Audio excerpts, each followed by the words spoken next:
Todo comenzó con pequeños detalles, cosas que cualquiera podría desestimar como simples olvidos o coincidencias.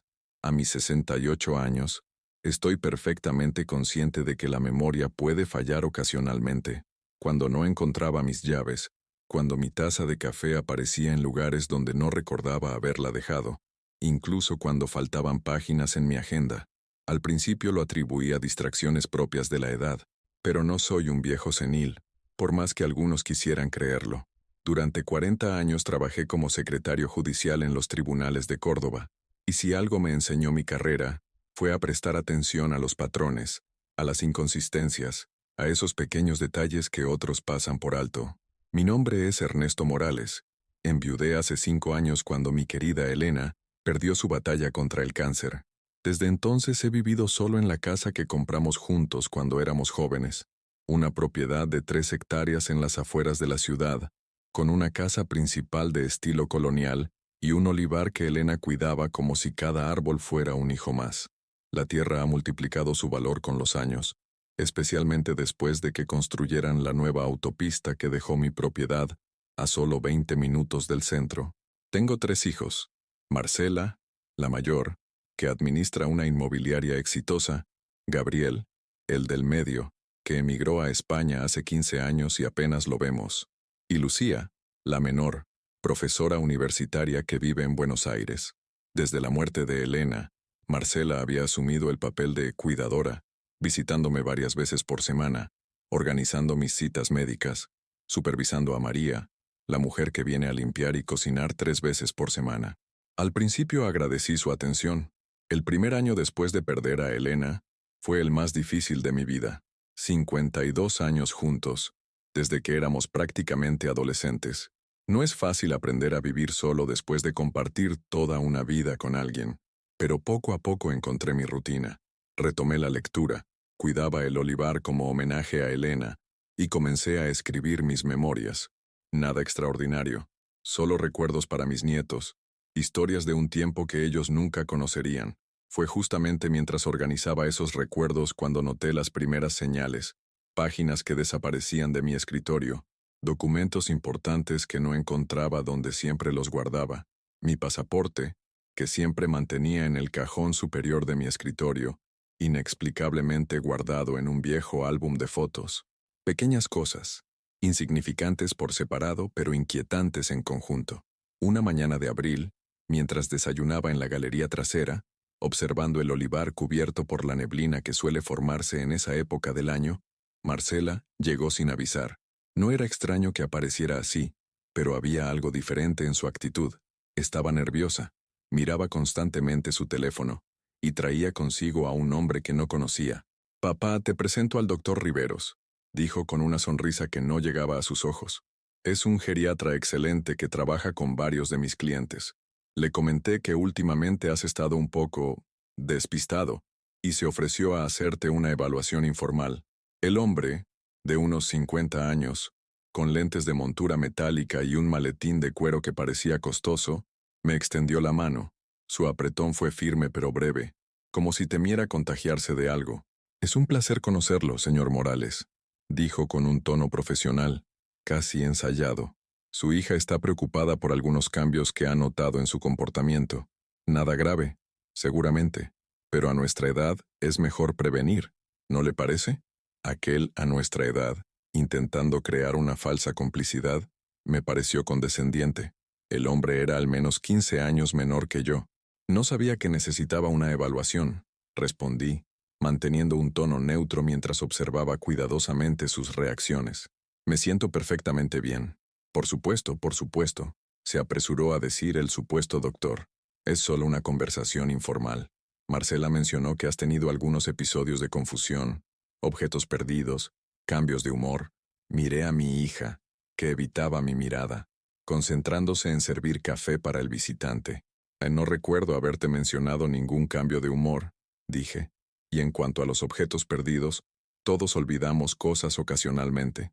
«Papá», intervino Marcela con ese tono que usan los adultos con los niños difíciles, «la semana pasada no pudiste encontrar tu agenda durante 3 días, y resultó que estaba en el refrigerador, y el mes pasado olvidaste la cita con el cardiólogo. Son pequeñas cosas, pero nos preocupan.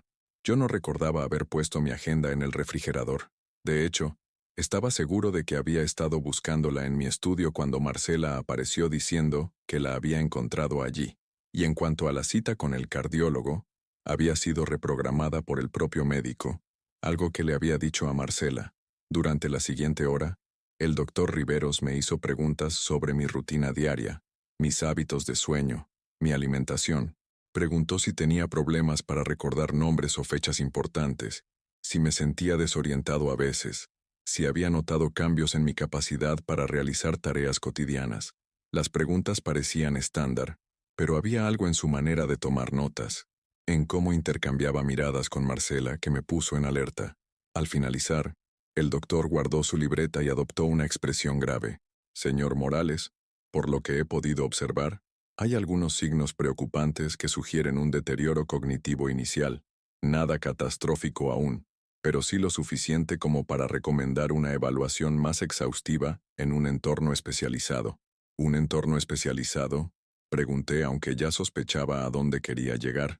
Existe una excelente clínica en las sierras, el Instituto Nuevo Amanecer.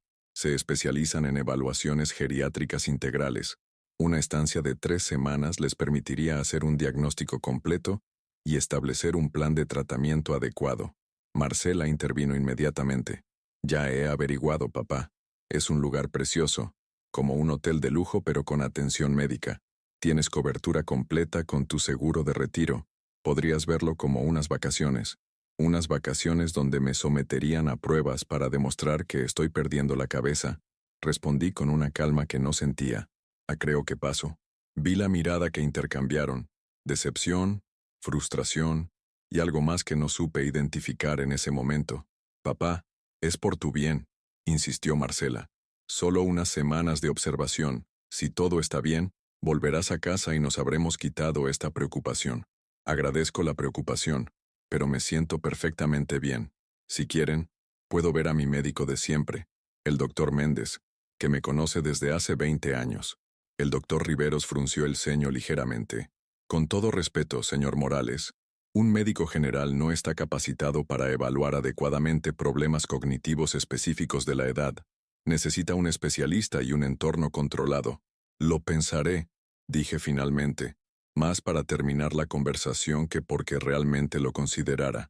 Se marcharon poco después, no sin antes dejarme varios folletos sobre el Instituto Nuevo Amanecer y su revolucionario enfoque para el bienestar del adulto mayor. En cuanto su auto se alejó por el camino de entrada, me dirigí a mi estudio, cerré la puerta con llave y encendí mi computadora. Primero, busqué información sobre el doctor Riveros. Había varios médicos con ese apellido en Córdoba, pero ningún geriatra. Amplié la búsqueda a nivel nacional y seguí sin encontrar resultados que coincidieran con el hombre que acababa de conocer. Luego investigué el Instituto Nuevo Amanecer. Existía, sí, pero las reseñas eran mixtas en el mejor de los casos. Algunos familiares agradecían la atención, pero otros se quejaban de sedación excesiva, restricciones a las visitas, y lo difícil que resultaba sacar a un paciente una vez ingresado. Mientras leía estos testimonios, recordé casos que había visto durante mi carrera en los tribunales, adultos mayores declarados incapaces, a veces con evidencia cuestionable, cuyos bienes pasaban a manos de familiares impacientes por heredar, propiedades vendidas, cuentas vaciadas, vidas enteras reducidas a cifras en un balance. Miré por la ventana hacia el olivar que Elena había amado tanto. Los árboles se recortaban contra el cielo del atardecer, fuertes, arraigados a la tierra. Esta propiedad era nuestro legado, el fruto de décadas de trabajo honesto, y de repente entendí con claridad lo que estaba sucediendo. No estaba perdiendo la mente, estaba perdiendo mi casa, o más bien, alguien estaba intentando quitármela. Esa noche, mientras cenaba solo en la cocina, tomé una decisión. No enfrentaría directamente a Marcela todavía. Primero necesitaba pruebas, documentación, un plan. Después de todo, había pasado 40 años aprendiendo cómo funcionaba el sistema judicial.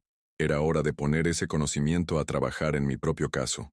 Abrí un cuaderno nuevo, y en la primera página escribí, Caso Morales, intento de incapacitación fraudulenta. Por primera vez en mucho tiempo, sentí un propósito claro. No dejaría que me arrebataran mi dignidad, mi independencia, ni la tierra que Elena y yo habíamos cuidado con tanto amor. La guerra había comenzado, aunque mi oponente aún no lo supiera. La mañana siguiente amaneció con una de esas lluvias primaverales que caen como una cortina de plata sobre los olivares. Me levanté temprano, como siempre lo había hecho durante mis años en el tribunal. La rutina es importante cuando enfrentas una crisis, y esta sin duda lo era, aunque hubiera decidido mantener una apariencia de normalidad. Mi primer movimiento fue instalar discretamente cámaras de seguridad en puntos estratégicos de la casa. No es que fuera un experto en tecnología, pero mi nieto Tomás, hijo de Gabriel, había venido de visita unos meses atrás y me había ayudado a configurar un sistema básico. Para que te sientas más seguro viviendo solo, abuelo, había dicho. En ese momento lo había considerado innecesario, pero ahora agradecía su insistencia. Las cámaras eran pequeñas, casi imperceptibles, y transmitían directamente a mi computadora y a mi teléfono, una en la entrada principal, otra en mi estudio, y una tercera en la cocina, donde guardaba mis medicamentos. No me sentía orgulloso de tener que vigilar mi propia casa, pero necesitaba evidencia objetiva de lo que estaba sucediendo. El segundo paso fue llamar a mi antiguo colega y amigo, Alberto Sánchez, jubilado como yo, pero que había sido uno de los abogados más respetados del fuero civil. Ernesto, qué sorpresa, dijo cuando atendió el teléfono. ¿A qué debo el honor? Hace meses que no sé de ti. Necesito tu consejo, Alberto, respondí. Y tu discreción. ¿Podríamos vernos hoy? Quedamos en encontrarnos en el café del Club Español, un lugar donde solíamos reunirnos con otros colegas en nuestros años activos. A media mañana, cuando la lluvia había dado una tregua, conduje hasta el centro de la ciudad. A pesar de las insinuaciones de Marcela sobre mi supuesta incapacidad, manejaba perfectamente bien, como lo había hecho durante los últimos 50 años. Alberto ya estaba allí cuando llegué, ocupando nuestra mesa habitual junto al ventanal que daba a la plaza. A sus 73 años, seguía manteniendo esa postura erguida y ese aire de dignidad tranquila que siempre lo había caracterizado. Nos dimos un abrazo afectuoso y, tras pedir café para ambos, le conté toda la situación. Me escuchó sin interrumpir, con esa atención analítica que lo había hecho temible en los tribunales. Cuando terminé, se quitó los lentes y los limpió meticulosamente con un pañuelo, un gesto que reconocí como su manera de ganar tiempo para ordenar sus pensamientos. Lo que describes es un posible caso de captación de herencia, dijo finalmente, usando el término legal que yo también había estado considerando. Ya ese supuesto doctor Riveros podría estar incurriendo en varios delitos: usurpación de título, tentativa de estafa, quizás hasta mala praxis si llegara a tratarte. ¿Qué me recomiendas? Pregunté. Primero, documentación. Necesitas pruebas de todo: visitas, conversaciones, cualquier intento de hacerte parecer incapaz. Segundo, un examen médico y psicológico completo con profesionales independientes, de reputación intachable. Tercero, asegurar legalmente tu patrimonio. ¿Te refieres a cambiar mi testamento? No solo eso, hablo de establecer mecanismos que impidan que alguien pueda disponer de tus bienes, incluso si lograran internarte temporalmente. Un fideicomiso, poderes específicos a personas de confianza que no sean tus hijos. Hay varias opciones. Le mencioné que Lucía, mi hija menor, era la única que realmente me visitaba sin un interés aparente. Gabriel estaba lejos, y aunque manteníamos una buena relación, la distancia complicaba su participación activa en mis asuntos. Confía, pero verifica, me aconsejó Alberto, incluso con Lucía. No es que sospeche de ella, pero en estos casos es mejor ser cauteloso, y necesitarás un abogado formalmente constituido. Puedo recomendarte a varios de mi absoluta confianza. Pasamos las siguientes 2 horas elaborando un plan detallado. Al despedirnos, Alberto me apretó el hombro con afecto. Ernesto, conozco tu carácter. Siempre fuiste un hombre discreto, que evitaba los conflictos, pero esta vez necesitas ser firme. Están atacando no solo tu patrimonio, sino tu dignidad y tu autonomía. Lo sé, respondí, y te aseguro que no me quedaré de brazos cruzados. De regreso a casa, hice 2 paradas importantes. La primera fue en la consulta del doctor Méndez. mi médico de cabecera desde hacía décadas. Le expliqué la situación sin rodeos y le pedí un examen completo que certificara mi estado de salud física y mental. Estoy indignado, Ernesto, dijo después de escucharme. Conozco casos similares, pero nunca pensé que te tocaría vivirlo. Haré todos los exámenes necesarios y prepararé un informe detallado. Y si hace falta, testificaré ante cualquier juez. Mi segunda parada fue en la notaría de Ramírez, donde tenía guardados mis documentos importantes. Actualizamos mi testamento. Establecimos un fideicomiso sobre la propiedad con condiciones muy específicas, y preparé un poder preventivo que entraría en vigor solo si era declarado incapaz por una junta médica oficial, no por un solo especialista. El poder recaía en Lucía y en mi sobrino Carlos, hijo de mi difunto hermano, un contador respetado que siempre había mantenido una relación cercana conmigo. Los días siguientes mantuve una apariencia de normalidad. Cuando Marcela llamó para insistir sobre la estancia de evaluación en el Instituto Nuevo Amanecer, le dije que lo estaba considerando seriamente y que necesitaba tiempo para organizar algunas cosas antes de ausentarme por 3 semanas.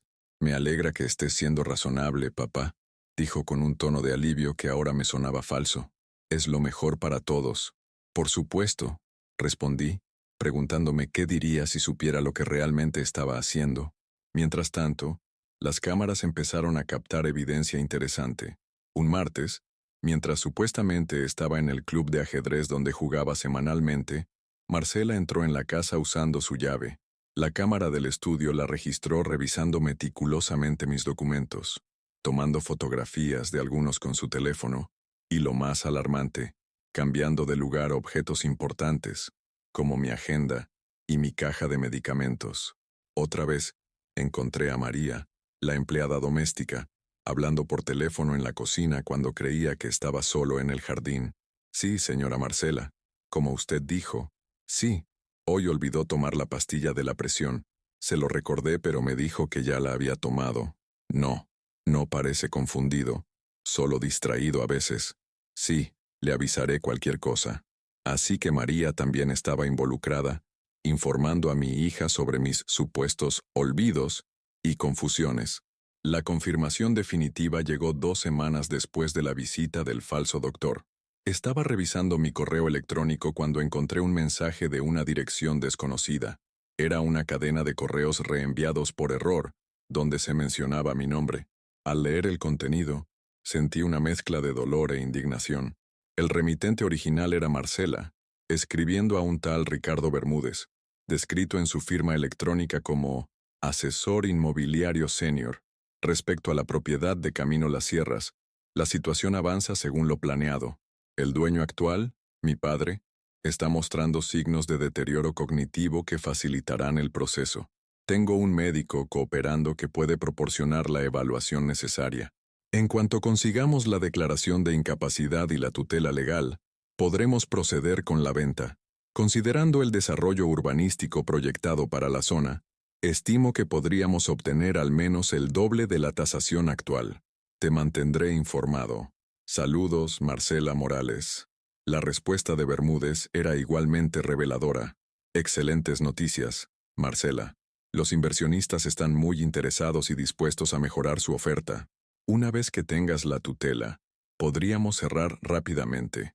Recuerda que necesitaremos que la declaración de incapacidad sea lo suficientemente contundente para evitar cuestionamientos legales posteriores.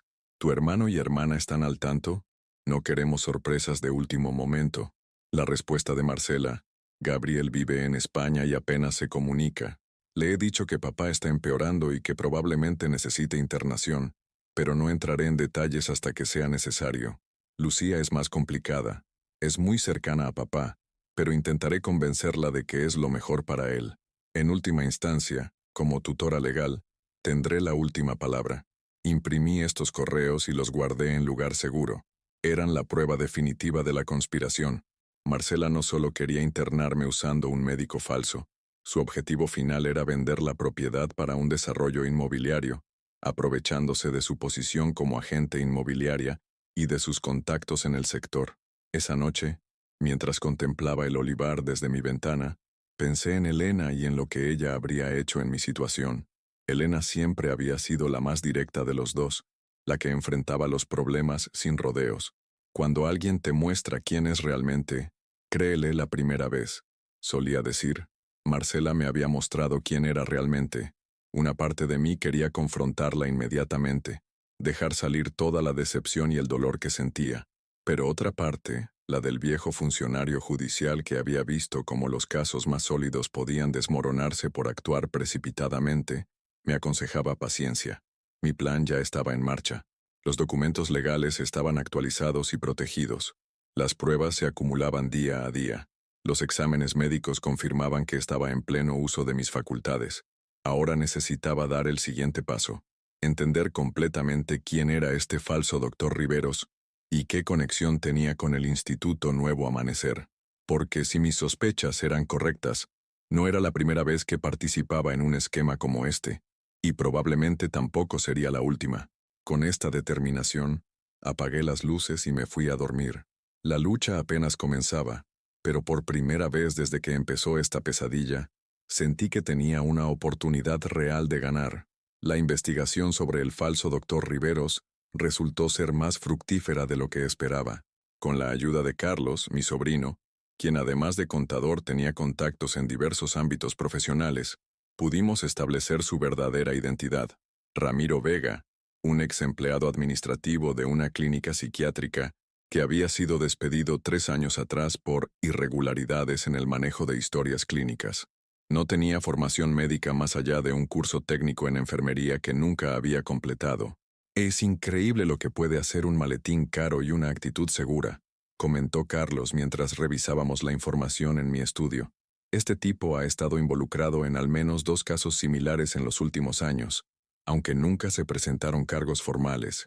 ¿Y su relación con el Instituto Nuevo Amanecer? Pregunté.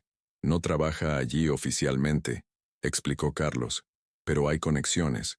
El director médico del instituto, el doctor Peralta, aparece como consultante en una empresa llamada Asesoría Geriátrica Integral, que, casualmente, tiene como uno de sus socios minoritarios a un tal Ramiro Vega. Y adivina quién más está vinculada a esa empresa.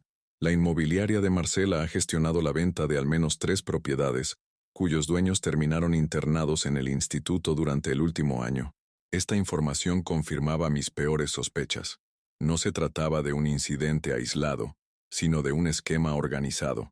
Ancianos, diagnosticados, con deterioro cognitivo, internados en una institución cómplice, y mientras tanto, sus propiedades vendidas por personas que supuestamente velaban por sus intereses. ¿Crees que Marcela está detrás de todo esto? ¿O solo es una oportunista que se sumó a un esquema ya existente? Preguntó Carlos. La pregunta me dolía. Era mi hija, después de todo. La había criado, la había visto crecer, había estado orgulloso de sus logros profesionales. ¿En qué momento había decidido que mi propiedad valía más que mi bienestar? No lo sé, respondí honestamente. Y en cierto modo no importa. Lo que importa es detener esto y asegurarme de que no le ocurra a nadie más. Con la información recopilada, era momento de involucrar a las autoridades. Alberto, mi amigo abogado, me había recomendado a la de Gauacrera, Miranda Ríos, fiscal especializada en delitos contra adultos mayores. La contactamos y acordamos una reunión en su despacho. La fiscal Ríos resultó ser una mujer de unos 40 años, con una mirada penetrante y una eficiencia que inspiraba confianza inmediata. Escuchó nuestra exposición del caso con atención profesional, revisando cada documento, cada grabación, cada prueba que habíamos reunido. Señor Morales, dijo finalmente, tiene un caso sólido aquí: usurpación de título profesional, intento de estafa, posible asociación ilícita. Y lo más importante, tenemos un patrón, no es un incidente aislado. ¿Qué recomienda?, pregunté. Presentaremos una denuncia formal y solicitaremos medidas cautelares inmediatas para protegerlo a usted y su patrimonio. También iniciaremos una investigación sobre el Instituto Nuevo Amanecer y esta red que parece operar a su alrededor. ¿Y mi hija?, pregunté con un nudo en la garganta. La fiscal me miró con una mezcla de compasión y firmeza profesional. Su hija está claramente implicada, señor Morales. Entiendo que esto es doloroso para usted, pero la ley debe aplicarse por igual. Dicho esto, Su nivel de participación y conocimiento del esquema completo aún está por determinarse. Asentí, agradeciendo su honestidad. Mientras nos preparábamos para presentar la denuncia formal, recibí una llamada de Marcela. «Papá», dijo con una voz que intentaba sonar casual, pero que denotaba urgencia. «Tengo buenas noticias. El Instituto Nuevo Amanecer tiene una vacante para la próxima semana. Ya está todo arreglado. Solo necesitamos que firmes unos papeles. Pasaré esta tarde con el doctor Riveros». «Claro, hija», respondí, manteniendo un tono neutral. «Estaré esperándolos». Al colgar, miré a la fiscal y a Carlos. «Vienen esta tarde, con los papeles para internarme». La fiscal Ríos asintió. «Perfecto. Es justo lo que necesitamos para completar el caso. Señor Morales, ¿estaría dispuesto a que instaláramos micrófonos en su casa para esta reunión? Con una orden judicial, por supuesto. Haga lo que sea necesario, fiscal. Quiero que este caso sea inapelable». Esa tarde, mi casa estaba discretamente vigilada por agentes de la fiscalía. Habían instalado micrófonos adicionales y 2 agentes esperaban en un vehículo sin identificación a una cuadra de distancia.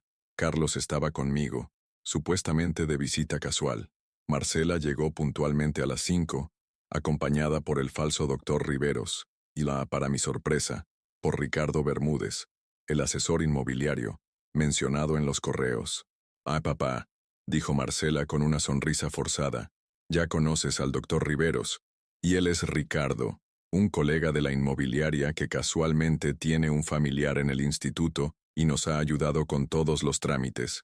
Un placer conocerlo, señor Morales», dijo Bermúdez, estrechando mi mano con excesiva cordialidad. «Marcela habla maravillas de usted».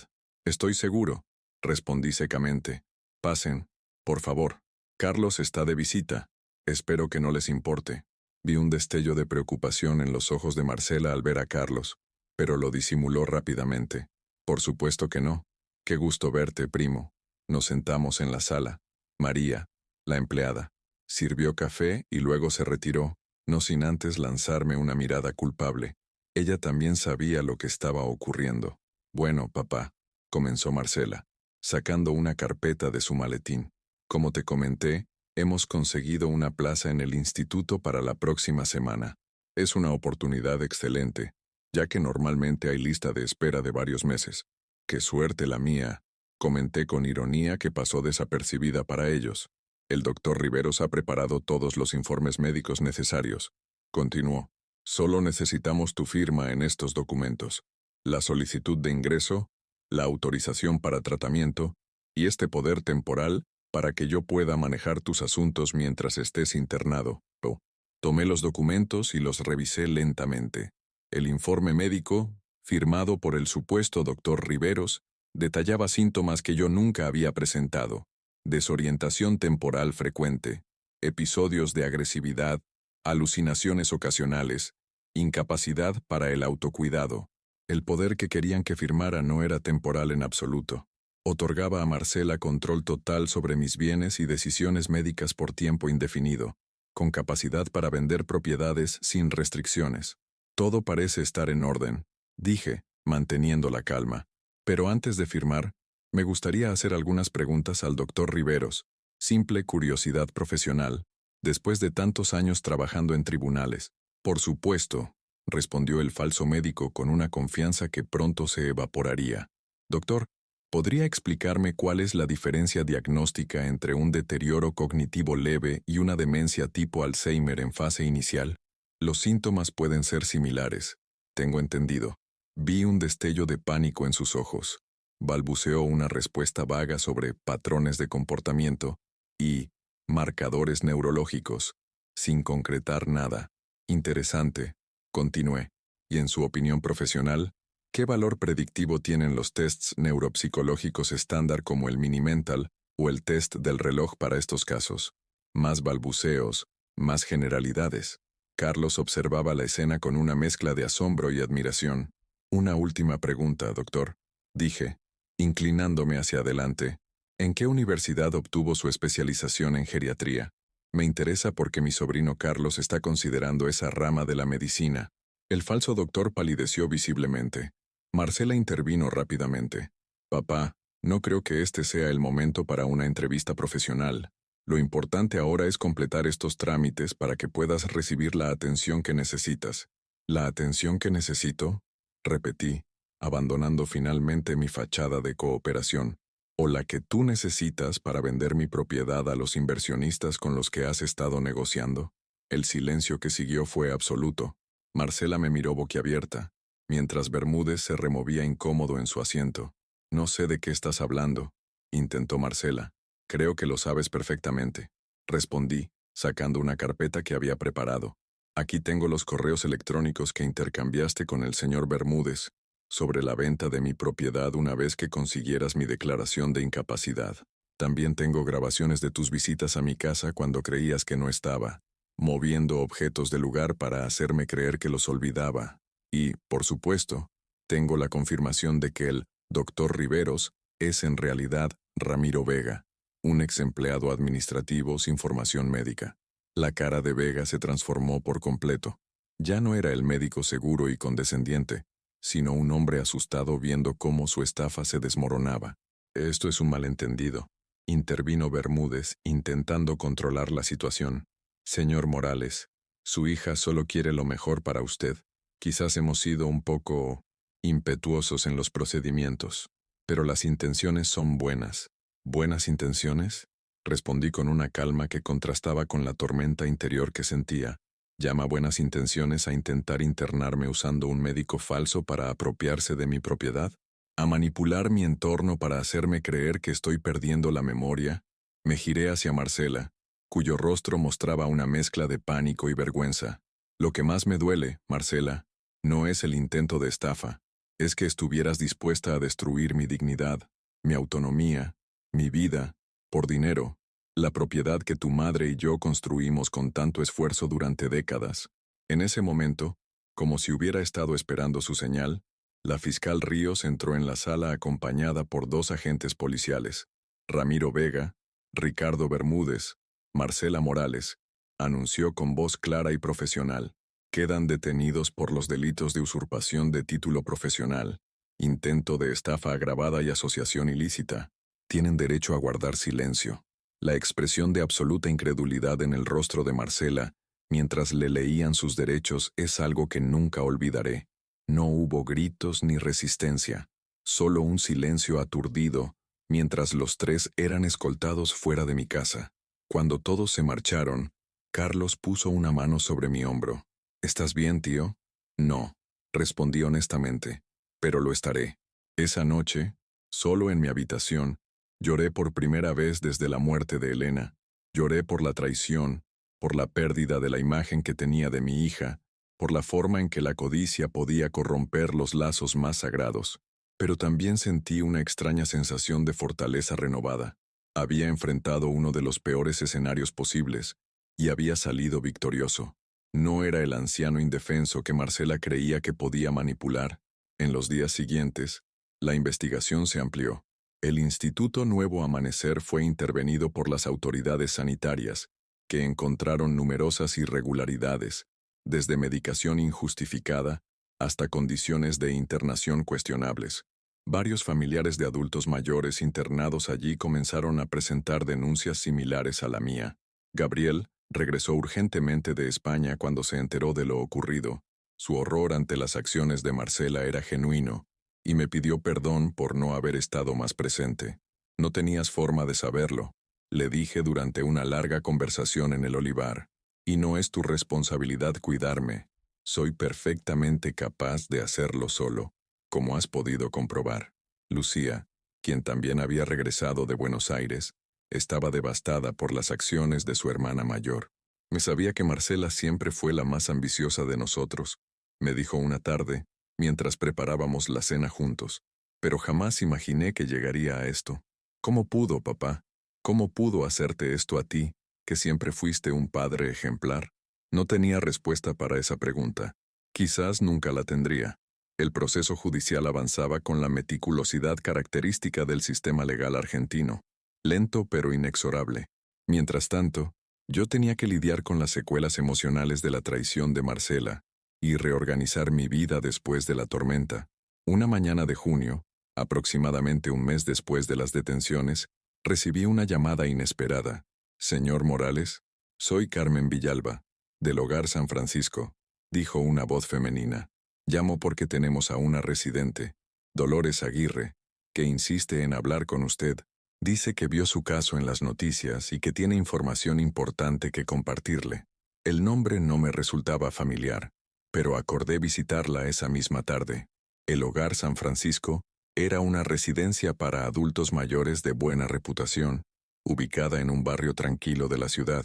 Nada que ver con el Instituto Nuevo Amanecer. Dolores Aguirre resultó ser una mujer menuda de unos 80 años, con un cabello blanco perfectamente peinado y unos ojos azules asombrosamente vivos y alertas. Me recibió en un pequeño jardín interior donde algunos residentes tomaban el sol de la tarde. Gracias por venir, señor Morales, dijo, estrechando mi mano con sorprendente firmeza. Cuando vi su historia en el noticiero, supe que tenía que hablar con usted, porque lo que le sucedió a usted, me sucedió a mí hace 3 años. Solo que yo no tuve su fortaleza ni sus recursos para defenderme. Durante la siguiente hora, Dolores me contó una historia dolorosamente similar a la mía. Su hijo mayor, utilizando un médico de dudosa reputación, la había declarado incapacitada después de que ella se negara a vender la casa familiar para financiar sus negocios fallidos. Me internaron en el Instituto Nuevo Amanecer durante 6 meses, explicó con la voz ligeramente temblorosa. 6 meses de medicación innecesaria, de restricciones, de sentirme tratada como una niña o peor, como un mueble viejo que estorba. Cuando finalmente me trasladaron aquí, mi casa ya había sido vendida, y el dinero, supuestamente invertido en un fideicomiso para mi cuidado, había desaparecido en gran parte. ¿Nunca pudo denunciarlo?, pregunté. Lo intenté, respondió con una sonrisa triste, pero era mi palabra contra la de un médico respetado y mi propio hijo, quien aseguraba estar actuando por mi bien. Además, para entonces ya estaba demasiado debilitada por los medicamentos que me habían administrado. Y sin mi casa, sin recursos propios, ¿qué podía hacer? Y ahora, con la investigación en curso, ahora hay esperanza, completó, no solo para mí, sino para muchos otros que han pasado por lo mismo. Somos más de los que imagina, señor Morales. Cuando uno envejece, se vuelve invisible para la sociedad, y para algunos hijos, nos convertimos en un obstáculo entre ellos y lo que creen merecer. Salí de mi encuentro con Dolores profundamente conmovido. Su historia me había hecho ver que mi caso no era único, sino parte de un problema más amplio y sistemático. Decidí entonces que no me conformaría con la justicia para mi caso personal. Había una causa mayor por la que luchar. En los días siguientes, contacté a la fiscal Ríos y le hablé sobre Dolores y su situación. La fiscal ya había recibido testimonios similares desde que el caso se hizo público. Estamos descubriendo un patrón preocupante, señor Morales, me explicó. No solo en el Instituto Nuevo Amanecer, sino en otras instituciones similares. Adultos mayores con bienes significativos que son declarados incapaces mediante procedimientos cuestionables, internados contra su voluntad, y mientras tanto, sus patrimonios, administrados por familiares o tutores designados, que terminan dilapidándolos. ¿Qué podemos hacer?, pregunté, utilizando conscientemente ese podemos, que me incluía como parte activa en la búsqueda de soluciones. Estamos preparando un caso más amplio, que podría llevar a cambios legislativos en la protección de adultos mayores, respondió. Su testimonio, junto con el de personas como la señora Aguirre, será fundamental. ¿Estaría dispuesto a hablar públicamente sobre su experiencia? No lo dudé ni un momento. Por supuesto, si mi historia puede ayudar a prevenir que otros pasen por lo mismo, cuenta conmigo. Así comenzó mi inesperada transición de víctima a activista. A mis 68 años, cuando muchos piensan en retirarse tranquilamente del mundo, yo encontré una nueva misión. Con la ayuda de Alberto, mi amigo abogado, y otros profesionales comprometidos, formamos la Asociación para la Protección de la Autonomía de Adultos Mayores, APAM. Comenzamos organizando charlas informativas en centros comunitarios y residencias de ancianos, explicando los derechos legales de los adultos mayores y las señales de alerta ante posibles abusos. Paralelamente, el caso judicial seguía su curso. Ramiro Vega, el falso doctor, Fue el primero en quebrar bajo la presión de las evidencias. A cambio de una reducción en su condena, proporcionó información detallada sobre el esquema completo. Cómo identificaban a posibles víctimas, adultos mayores con propiedades valiosas y familias cooperativas, cómo fabricaban síntomas de deterioro cognitivo y cómo se repartían los beneficios entre todos los involucrados. Su testimonio implicó no solo a Marcela y a Bermúdez, sino también al director del Instituto Nuevo Amanecer y a varios médicos y funcionarios que habían facilitado declaraciones de incapacidad fraudulentas a cambio de comisiones. Una tarde, mientras revisaba documentos para la asociación en mi estudio, recibí una llamada de la cárcel. Era Marcela, solicitando verme. Mi primer impulso fue negarme. La herida estaba demasiado fresca, el dolor demasiado vivo. Pero después de consultar con Lucía y Gabriel, decidí que necesitaba ese cierre, esa oportunidad de mirarla a los ojos y preguntarle por qué. La visita a la cárcel fue una de las experiencias más surrealistas de mi vida.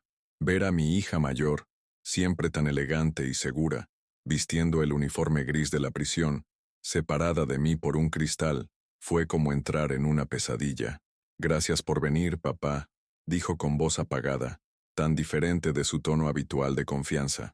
«No estaba segura de que lo harías». «Yo tampoco», admití. «Pero necesitaba verte, necesitaba entender». «¿Qué quieres que te diga, papá? ¿Que lo siento? Lo siento, pero sé que eso no cambia nada. Quiero saber por qué, Marcela. ¿Por qué llegar a este extremo? Si necesitabas dinero, podrías habérmelo pedido». Ella soltó una risa amarga. «No era solo el dinero, papá. Era la oportunidad, la propiedad. Con el nuevo desarrollo de la zona, valía una fortuna. Bermúdez me ofreció una comisión que habría asegurado mi futuro para siempre. Y yo, simplemente me convencí de que no te estaba haciendo daño realmente, que estarías mejor atendido en una institución, que ya era demasiado para ti vivir solo en esa casa tan grande». «Mentiras», interrumpí. «Te mentiste a ti misma para justificar lo injustificable». «Sí», admitió, y vi lágrimas en sus ojos por primera vez. «Me mentí. Me dije que era por tu bien, que era lo que mamá habría querido, pero en el fondo sabía que era una traición imperdonable. Y ahora he perdido todo. Mi libertad, mi reputación, mi carrera, y lo peor, he perdido a mi padre». La miré a través del cristal, esta mujer que había criado, que había amado incondicionalmente durante décadas, y sentí una mezcla de dolor, decepción y, sorprendentemente, compasión. «No me has perdido, Marcela», dije finalmente. «Me has herido profundamente. Has traicionado mi confianza, y tendrás que afrontar las consecuencias legales de tus acciones. Pero sigues siendo mi hija, y cuando hayas cumplido tu condena, cuando hayas reflexionado realmente sobre lo que hiciste, quizás podamos comenzar a reconstruir algo». Salí de la prisión con una sensación de pesadez, pero también con un extraño sentimiento de liberación. No había perdonado a Marcela, no todavía, pero había abierto una puerta que creía cerrada para siempre. Esa noche, sentado en el porche que daba al olivar, llamé a Lucía y a Gabriel para contarles sobre la visita. Los tres hablamos durante horas, procesando juntos el dolor y la confusión y la esperanza frágil de que algún día, quizás, nuestra familia podría sanar, aunque nunca volvería a ser la misma. Mientras la conversación se extendía hasta bien entrada la noche, me di cuenta de que estaba viviendo un momento que muchos en mi situación nunca tendrían: la oportunidad de enfrentar la traición, de procesarla abiertamente con los seres queridos que permanecían a mi lado, y de comenzar a construir algo nuevo desde las ruinas de lo que se había perdido. «Papá», dijo Lucía antes de colgar, «estoy tan orgullosa de cómo has manejado todo esto. Muchos se habrían derrumbado, pero tú has encontrado fuerza para luchar no solo por ti, sino por otros que han pasado por lo mismo». Sus palabras me conmovieron profundamente.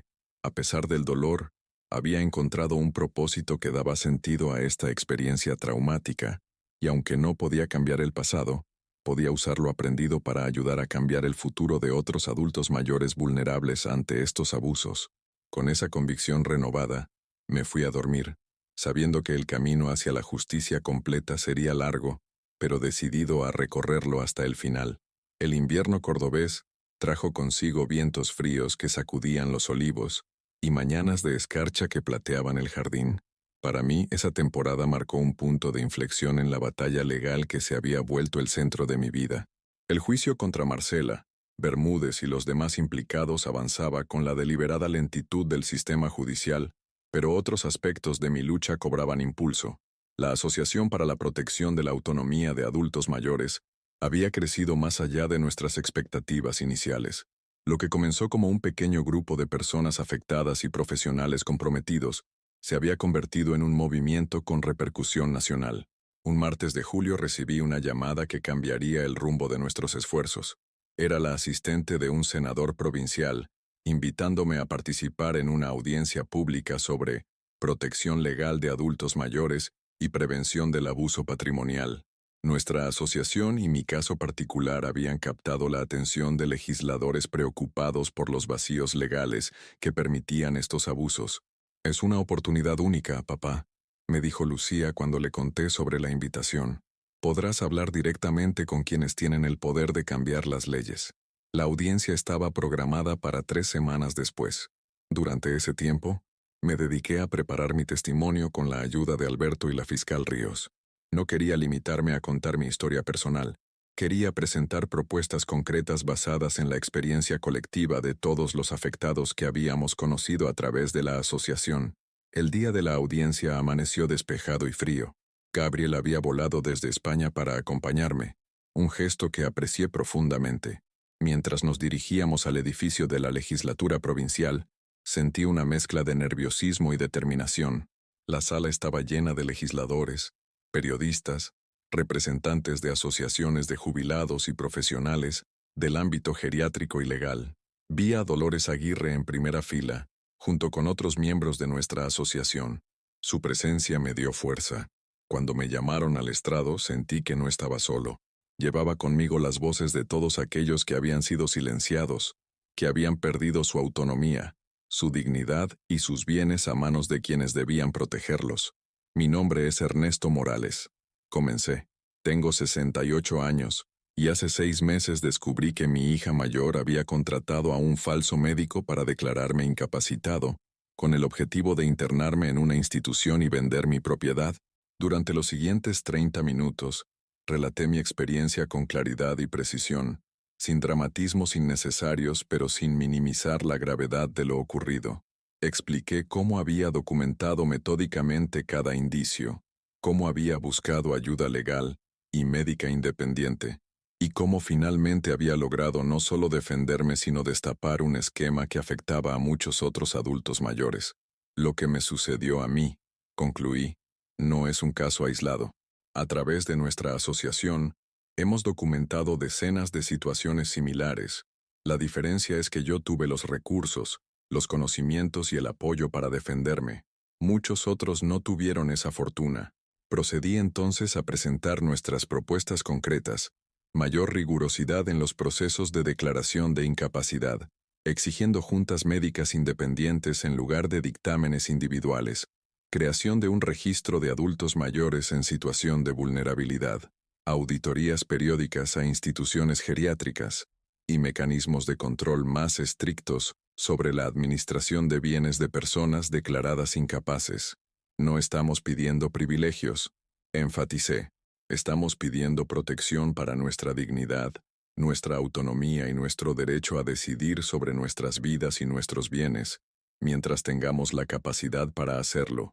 Las preguntas de los legisladores fueron numerosas y detalladas. Algunos parecían genuinamente conmovidos y comprometidos. Otros, más escépticos o preocupados por las implicaciones prácticas de nuestras propuestas. Respondí a todas con la misma claridad y convicción. Al terminar la sesión, varios periodistas se acercaron para entrevistarme. Lo que había comenzado como un caso particular estaba convirtiéndose en un debate público sobre los derechos de los adultos mayores en la sociedad argentina. «Has estado brillante, papá», me dijo Gabriel mientras salíamos del edificio. «Claro, preciso y persuasivo, exactamente como te recuerdo en tus mejores días en el tribunal». «He tenido buenos maestros», respondí, pensando en todos los jueces y abogados que había observado durante mis 4 décadas en el sistema judicial, y una buena causa por la que luchar. Las semanas siguientes fueron un torbellino de actividad.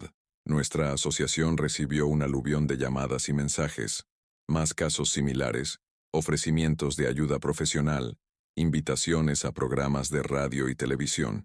Lo que había comenzado como una defensa personal se había transformado en una cruzada por el cambio social. En medio de este frenesí, recibí otra llamada inesperada.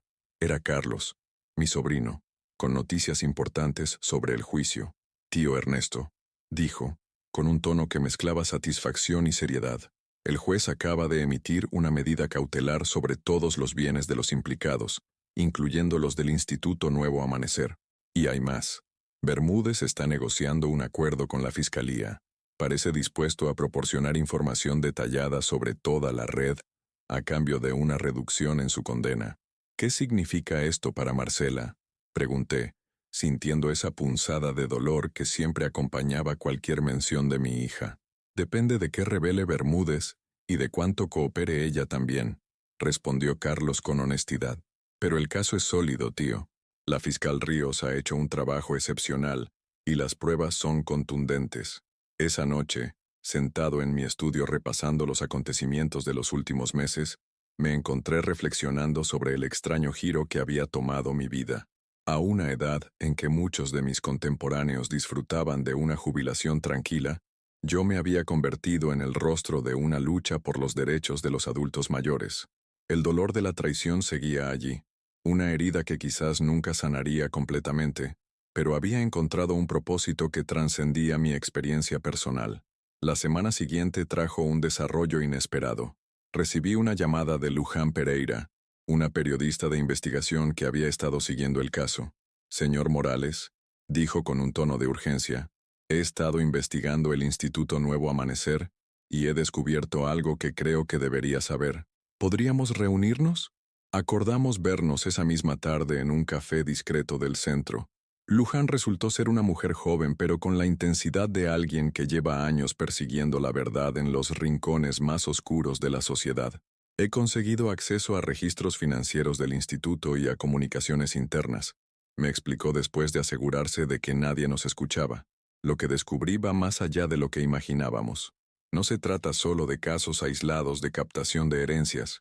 Estamos hablando de una red sistemática que opera en varias provincias, con ramificaciones en el sistema judicial, en servicios sociales, incluso en algunas entidades bancarias. Me mostró documentos que detallaban transacciones sospechosas, nombres de jueces que habían aprobado declaraciones de incapacidad cuestionables, funcionarios que habían mirado hacia otro lado cuando surgían denuncias. ¿Por qué me muestra esto a mí y no a la fiscal?, pregunté. Porque la fiscal Ríos, aunque es íntegra y comprometida, está limitada por el sistema. Algunos de los nombres que aparecen aquí tienen poder suficiente para bloquear cualquier investigación oficial. Necesitamos presión pública, señor Morales, y usted se ha convertido en una voz respetada en este tema. Entendí entonces lo que me estaba pidiendo: usar mi recién adquirida visibilidad para exponer públicamente esta red de corrupción, para crear un escándalo que ni siquiera los más poderosos pudieran acallar. Es una decisión arriesgada, advirtió Luján, como si leyera mis pensamientos. Estas personas tienen recursos e influencia, podrían contraatacar. ¿Ya intentaron destruirme una vez?, respondí con una determinación que me sorprendió a mí mismo. No lo lograron entonces y no lo lograrán ahora. Durante los días siguientes, trabajamos en estrecha colaboración con la fiscal Ríos, compartiendo la información que Luján había recopilado y diseñando una estrategia que combinara la vía legal con la exposición pública. Decidimos actuar simultáneamente. Mientras la Fiscalía preparaba una serie de allanamientos y citaciones basados en la nueva evidencia, yo participaría en una entrevista exclusiva con un programa de investigación de alcance nacional. La noche anterior a la entrevista, recibí una llamada anónima. «Retírese, Morales», dijo una voz masculina, deliberadamente distorsionada. «Está metiéndose con gente que puede hacerle mucho daño. Su casa es bonita. Sería una pena que ocurriera un accidente». En lugar de asustarme, la amenaza solo reforzó mi determinación. Informé inmediatamente a la fiscal, quien dispuso vigilancia policial discreta alrededor de mi propiedad. La entrevista se realizó según lo planeado. Durante 2 horas, Expuse metódicamente los hallazgos de Luján, respaldados por documentación contundente, nombres, fechas, montos, patrones de comportamiento que revelaban un sistema diseñado para despojar a adultos mayores vulnerables de sus bienes y su dignidad. Lo que estamos viendo aquí, concluí, mirando directamente a la cámara, no es solo un delito contra individuos particulares, es un delito contra toda nuestra sociedad, contra la idea misma de que envejecer con dignidad es un derecho fundamental. La repercusión fue inmediata y abrumadora. En las 24 horas siguientes, el tema dominó los titulares y las redes sociales. Otros medios retomaron la investigación, ampliándola con nuevos testimonios y evidencias. Políticos de diversos partidos expresaron su indignación y prometieron acciones concretas. Lo más impactante fueron las llamadas que comenzaron a llegar a nuestra asociación. Decenas, luego cientos de personas con historias similares, dispuestas finalmente a hablar, a denunciar, a unirse a nuestra causa. Una semana después de la entrevista, la fiscal Ríos me informó que se habían realizado más de 20 allanamientos simultáneos en diversas instituciones y domicilios particulares. Se habían incautado documentos, computadoras y teléfonos que prometían revelar el alcance completo de la red. Varios jueces habían sido apartados de sus funciones mientras se investigaba su participación.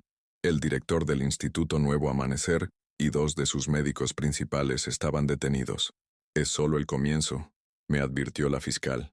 Este tipo de investigaciones son complejas y pueden extenderse durante meses o incluso años. Habrá resistencia, intentos de obstrucción, presiones políticas, pero le prometo, señor Morales, que llegaremos hasta el final. Lo sé, respondí, y estaré aquí para verlo. Esa noche, mientras revisaba los mensajes de apoyo que seguían llegando a mi correo electrónico, encontré uno que me dejó sin aliento. Era de Gabriel, reenviándome un correo electrónico que había recibido de Marcela desde la prisión. Papá, escribí a mi hija mayor, he visto la entrevista. Acabo de declarar ante la fiscal Ríos, contándole todo lo que sé sobre la red y sobre cómo me involucré. No espero ni pido tu perdón, pero quiero que sepas que estoy orgullosa de lo que estás haciendo. Mamá también lo estaría. Te quiero, a pesar de todo. Marcela. Leí el mensaje varias veces, sintiendo una mezcla contradictoria de emociones.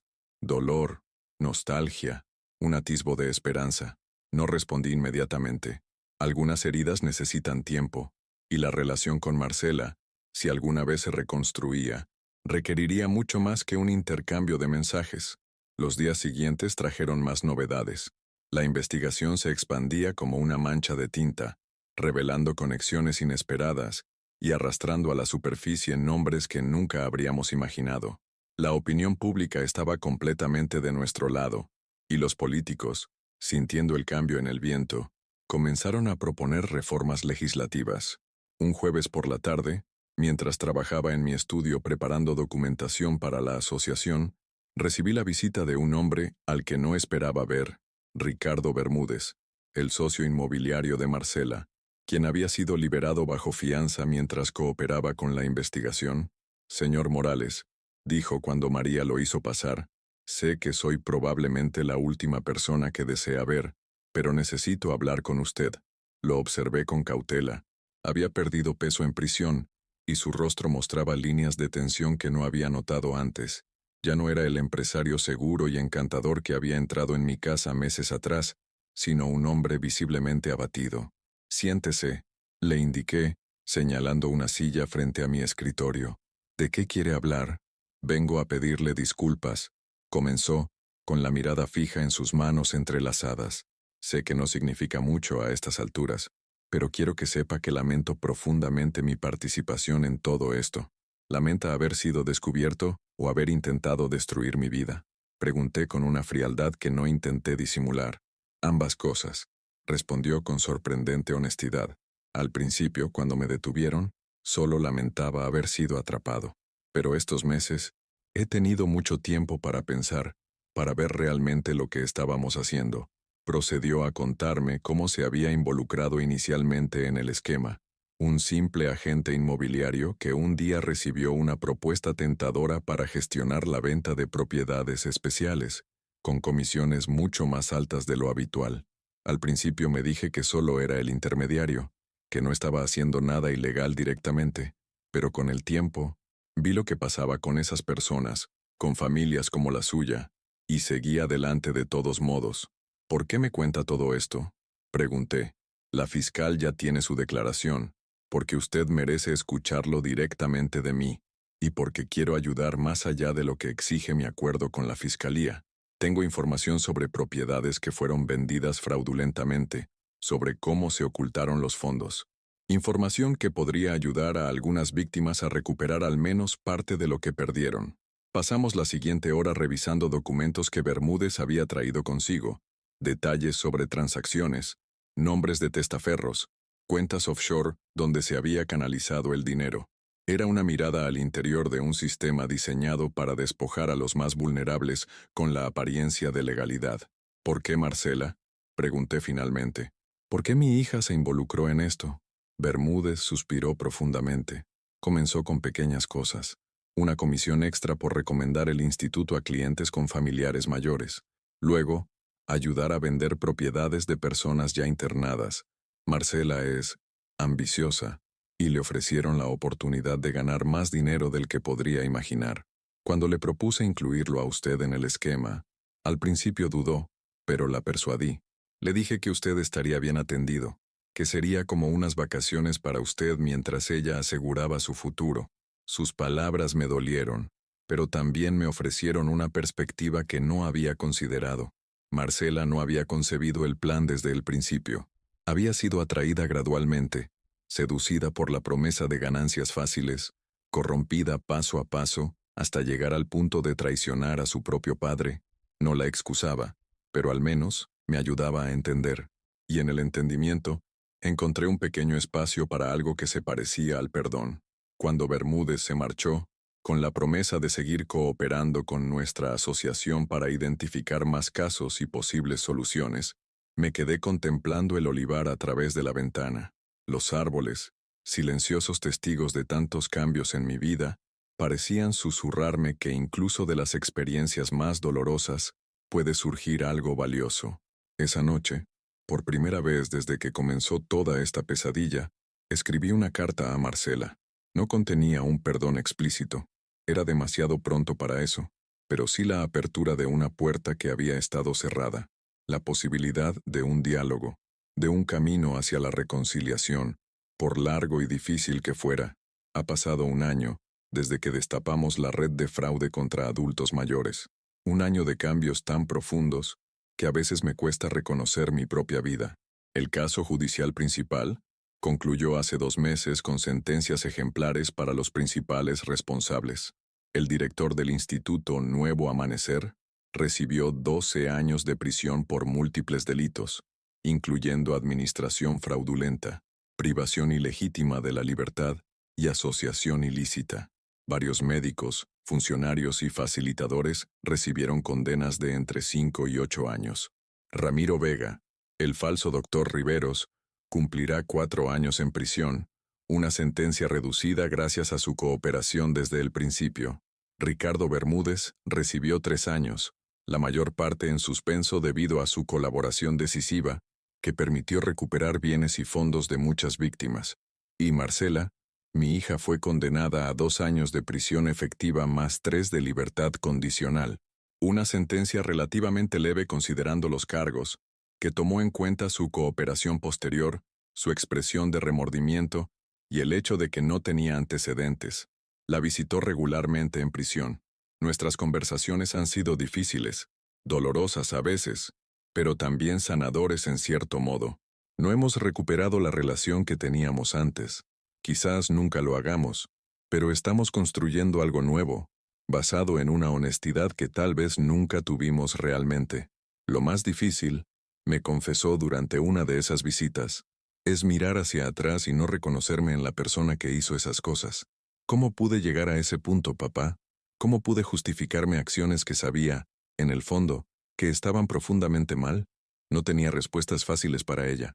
La codicia, la justificación moral, el autoengaño, son trampas en las que muchos caen gradualmente, sin darse cuenta de cuánto se han alejado de sus propios valores hasta que es demasiado tarde.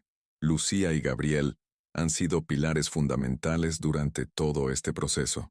Mi hija menor dejó su trabajo en Buenos Aires para mudarse temporalmente a Córdoba, ayudándome con la asociación que ahora dirige.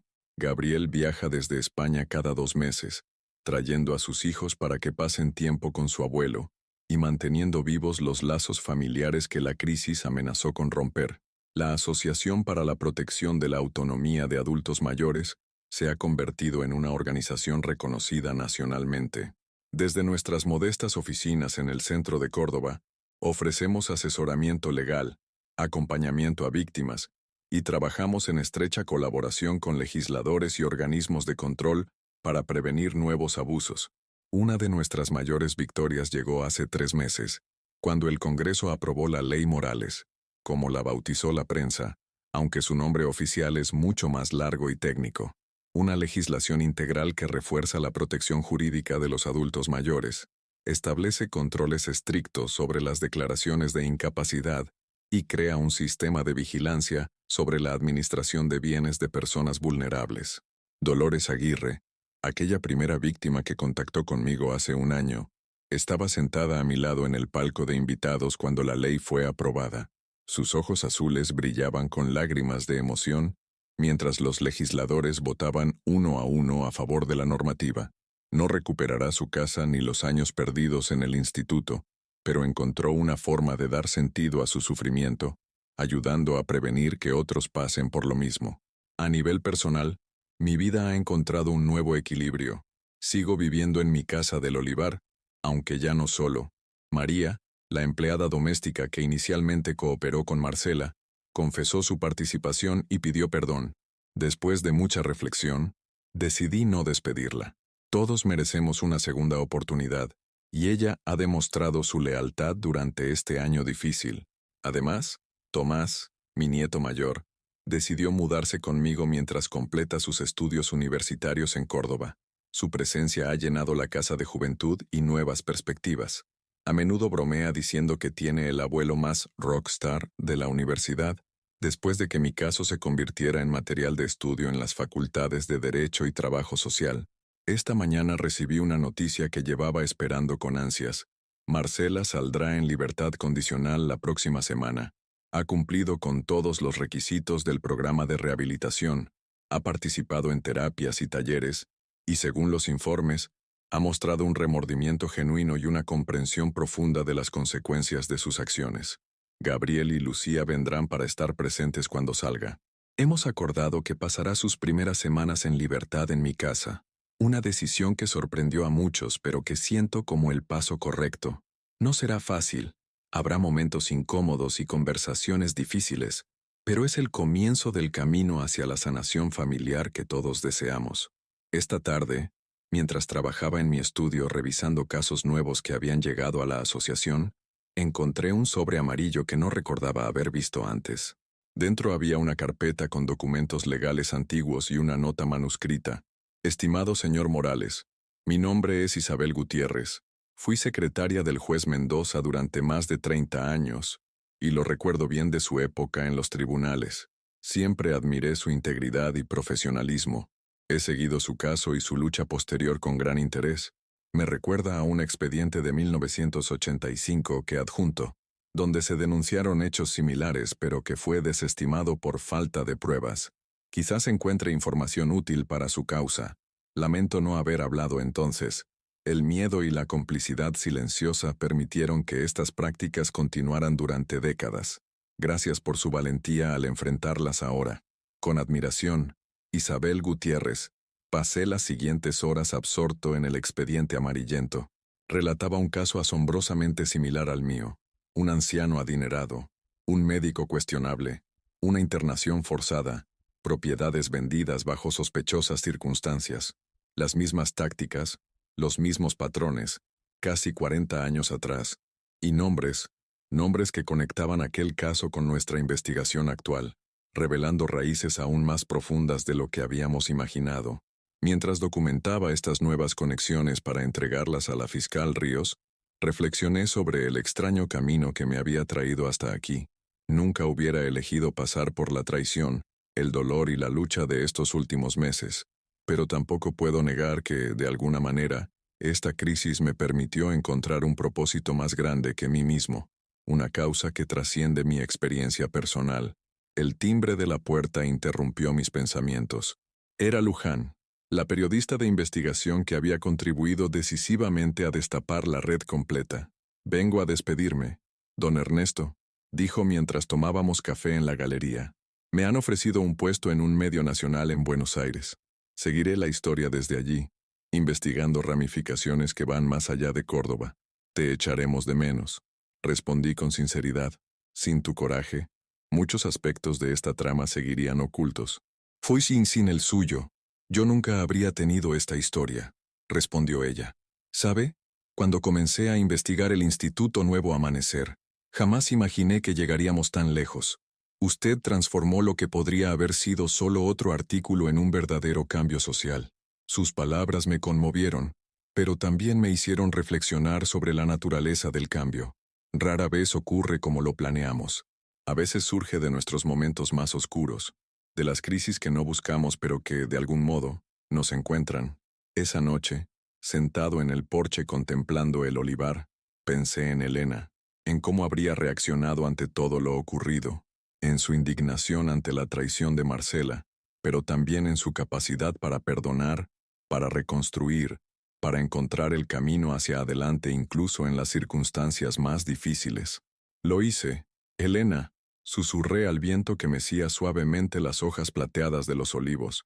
«Defendí lo nuestro, y quizás, en el proceso, ayudé a otros a defender lo suyo también».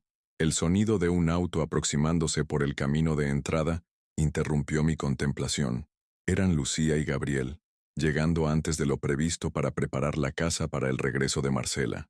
Mientras los veía salir del auto, cargados con bolsas y con esa energía característica que siempre traían consigo, sentí una profunda gratitud por tener hijos que, a pesar de todo, seguían a mi lado, por la oportunidad de reconstruir mi relación con Marcela, por difícil que fuera el camino, por haber encontrado la fuerza para luchar cuando era más fácil rendirse.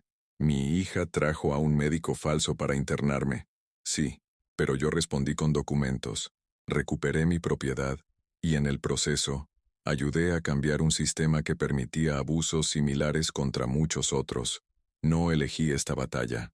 Me encontró en un momento de vulnerabilidad, cuando otros vieron en mí solo a un anciano al que podían manipular fácilmente, pero demostraron estar equivocados. A mis 69 años, descubrí una fortaleza que no sabía que poseía, una determinación que ha inspirado a otros y que, espero, continuará protegiendo a quienes vengan después de mí. Mientras abrazaba a mis hijos bajo el cielo estrellado de Córdoba, supe con certeza que esta historia, con todo su dolor y su triunfo, no era solo mía, era parte de una lucha mayor por la dignidad, la autonomía y el respeto que todos merecemos, sin importar nuestra edad o circunstancias.